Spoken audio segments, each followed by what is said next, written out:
Hello friends, I am glad to see you again in my TV channel, my YouTube channel. Please don't forget to subscribe for it and please write down your question. I'll be very lucky to answer for it. And as we see, our YouTube channel is growing. It's a big surprise for me. More than 1,050 very clever people are watching and reading this YouTube channel. Thank you for you all, and continue to subscribe, continue to invite your friends to subscribe for this channel, because we are not going to manipulate you, we are not going to make any disinformation here. We are going to be very honest with you in this channel, even if it is sometimes dangerous for us. Of course, we also I also can make mistakes, but I promise you, I will make these mistakes very honestly, without any goals to manipulate or to misinform you in this situation. Okay, let's start this week. The main things, cases and events in Ukraine this week. President of Ukraine, Vladimir Zelensky, made an official visit to Poland. The issue of cooperation in the military-industrial complex were discussed with the Polish counterpart Andrzej Duda. In addition, issues of economy, cross-border traffic, railway communication, and expansion of opportunities for crossing the border were discussed also. Ukraine and Poland settled a dispute over the export of Ukrainian grain. This issue caused a crisis between the Polish government and farmers. Before, President Vladimir Zelensky paid much attention to the fact that Kyiv and Warsaw is solving issues of a historical nature together. And President of Ukraine said that in the future there will not be borders between Ukraine and Poland. In the future, there will not be no borders between our people, political, economic, and what is very important, historical. But for this, we still need to win the war. For this, we need to go side by side a little more, said Vladimir Zelensky. Formerly, Vladimir Zelensky meant Ukraine's accession to European Union and NATO, which creates a single legal and political field and removes border. Also, in Ukraine and Poland, the idea of a possible transnational or interstates format for Ukraine integration into West is quite popular in expert cycles. We are talking about the creation of a new confederation or interstate association of Poland, Ukraine, Baltic countries, and Moldova.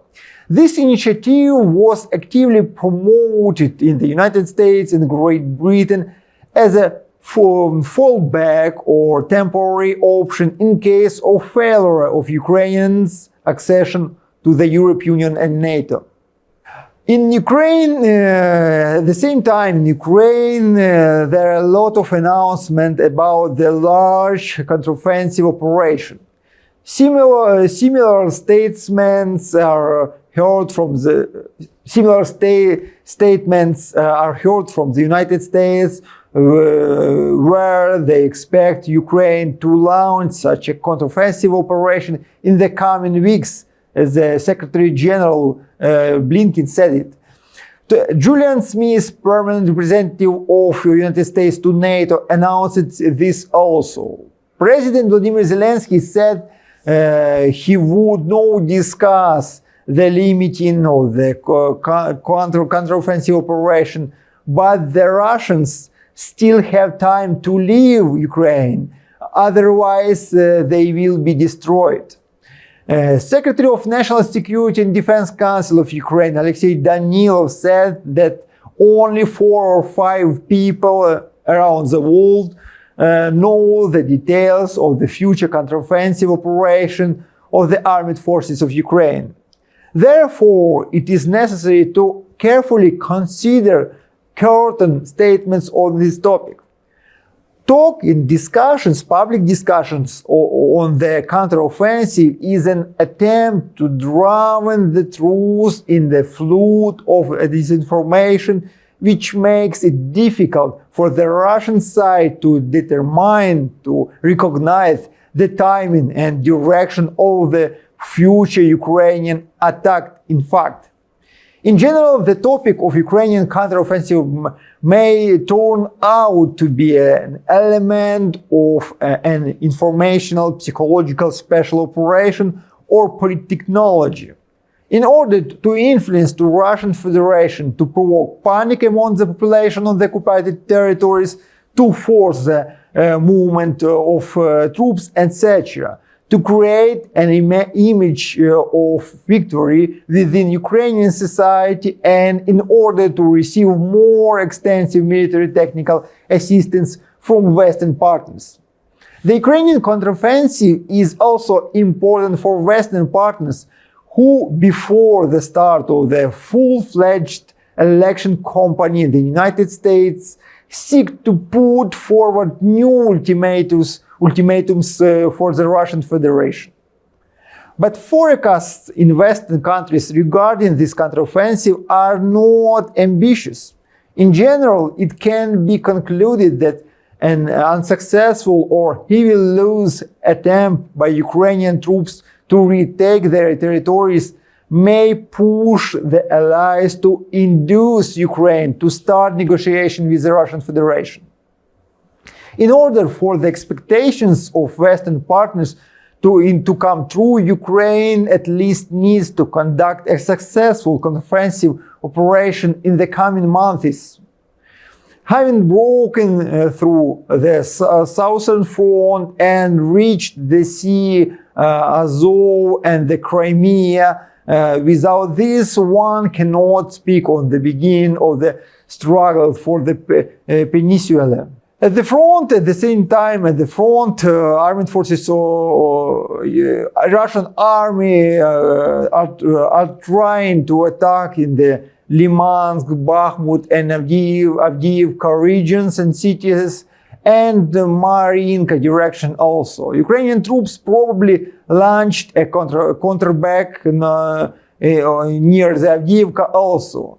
The assault on the city of Bakhmut continues. Look at the map. You see the Russian armed forces again advanced in the south of the city, closer to the Avangard Stadium. Most of the city now is under the control of Russian Federation, including the city center. President of Ukraine, Vladimir Zelensky, made it clear that the command of armed forces of Ukraine could order the withdrawal of Ukrainian troops from Bakhmut in case of a threat of his encirclement, of his surrounding. With that threat of the loss of personnel due to the surrounding, the right decisions will be made, said Zelensky during a meeting with the president of Poland, Andrzej Duda. In order to pose a real threat of the surrounding of the armed forces of Ukraine, the city of Bakhmut, Russian troops need to move north and south of the roads along with the supply of Bakhmut is carried out. That is Ivanovsk in Khromo settlements. But there just recently no advances by Russians have been recorded on these directions. Last week, at last, a law of media came into forces in Ukraine. The document was adopted as whole on December 13, 2022. The law of media should synchronize national legislation with the directive of European Union on media services. The new law makes all Ukrainian media dependent on National Council for Television and Radio Broadcasting.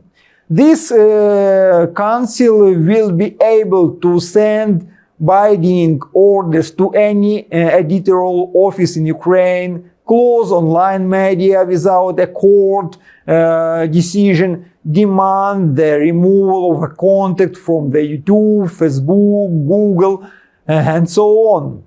Given the huge list of restrictions, only those publications and mass media which have the international support will be possible to continue their doings in Ukraine.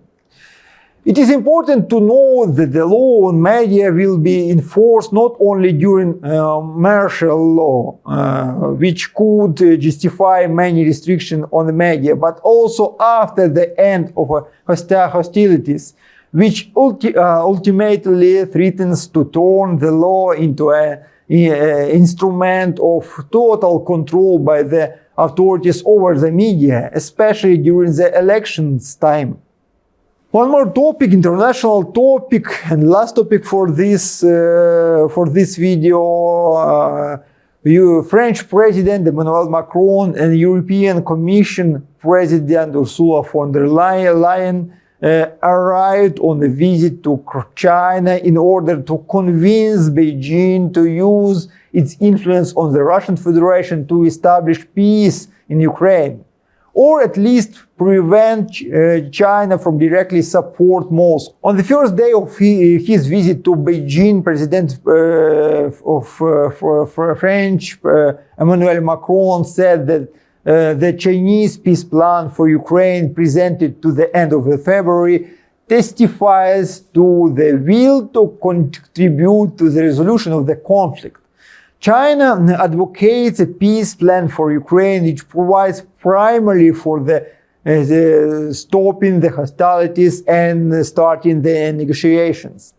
How they should end, Beijing does not specify, but insists that the security interest of all the parties, also Russian security interest, should be counted in, should be taken into account. Before the visit of the European leaders, China emphasized its neutrality towards the war in Ukraine. Chinese ambassador in the European Union, Fu Zhongqing, said that China does not support the Russian invasion and does not recognize the annexation of Ukrainian territories. But these statements should probably be considered in the context of China-European Union relation. More precisely, from the point of view of Beijing's desire to prevent the formation of a united anti-Chinese front of the United States and Europe, and encourage the European Union to take a more friendly position toward China than the United States has. Moreover, later, these statements were partially refuted by the Ministry of International Affairs. In any case, Chinese President Xi Jinping said that he was ready to talk with the President of Ukraine, Volodymyr Zelensky, but when the time comes.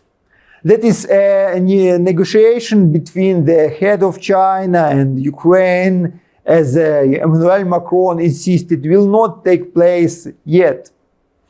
This response of the China as a whole fixed a serious problem in Ukrainian-Chinese relation.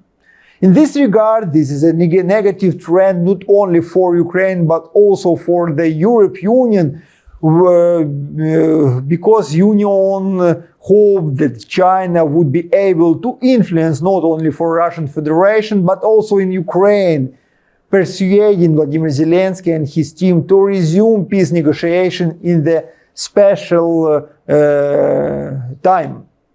It is important that the People's Republic of China stated that they would not supply weapons for Russia for use it in Ukraine either now or in the future, and expressed confidence that the Russian Federation would not use nuclear weapons in Ukraine in the war against Ukraine.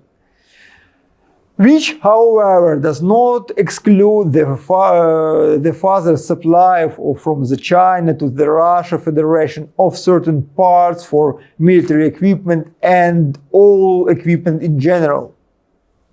And the last thing which I want to emphasize in today's video, that the World Bank and the International Monetary Fund have lowered their forecast on Ukrainian GDP level. The deterioration of Ukrainians' GDP grows due to the continuation of the war. I don't know who and how advises the International Monetary Fund and World Bank before, but the previous forecast of this organization was built from the ground of stopping of the war in Ukraine this year. What were the reasons for this forecasting? It's very surprising for me. I and in our think tank, we hadn't recognized these reasons before.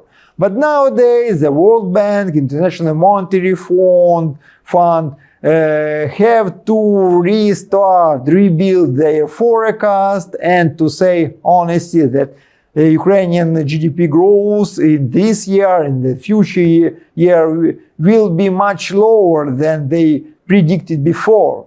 Because the war is going on, and because the war is making a huge influence and making a great destroys for Ukraine now, and the situation is going on.